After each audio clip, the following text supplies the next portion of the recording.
నమస్కారం. నా పేరు శ్రీరామ్ శర్మ.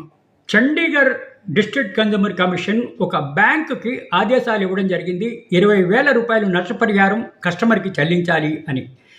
ఒక కస్టమర్ బ్యాంక్ అకౌంట్లో నుంచి వేరే వ్యక్తి 80,000 రూపాయలు విత్డ్రా చేశాడు.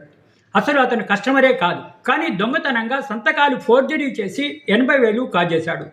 సదరు కస్టమర్ చండీగఢ్ డిస్ట్రిక్ట్ కన్జ్యూమర్ కమిషన్లో కంప్లైంట్ ఫైల్ చేశాడు. తనకు జరిగిన అన్యాయంపై నష్టపరిహారంతో పాటు అతని డబ్బులు పేమెంట్ కోసం.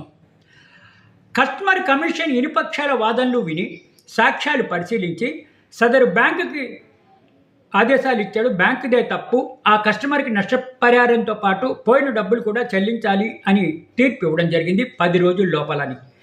ఈ డబ్బు కాకుండా 80,000 రూపాయలు తిరిగి అకౌంట్లోకి రివర్స్ చేయాలి అని కూడా తీర్పు చెప్పడం జరిగింది. పోయిన డబ్బులు 80,000తో పాటు 20,000 రూపాయల నష్టపరిహారం కూడా చెల్లించాలని తీర్పు చెప్పడం జరిగింది డిస్ట్రిక్ట్ కన్జ్యూమర్ కమిషన్. ఇది కన్జ్యూమర్ కోర్టు కాబట్టి డబ్బులు లేకుండా చాలా ఫాస్ట్గా తీర్పులు వచ్చాయి. అదే సివిల్ కోర్టు అయితే కోర్టు ఫీజు కట్టాలి, అడ్వకేట్ ఫీజు కట్టాలి, రిటర్న్ స్టేట్మెంట్కి టైం తీసుకుంటుంది, ట్రయల్ ఉంటుంది, చాలా టైం పడుతుంది. కాబట్టి సదరు వ్యక్తి కన్జ్యూమర్ కమిషన్ను అప్రిషియేట్ చేస్తూ అతి త్వరగా తనకి తీర్పు దొరికింది అని సంతోషపడ్డాడు.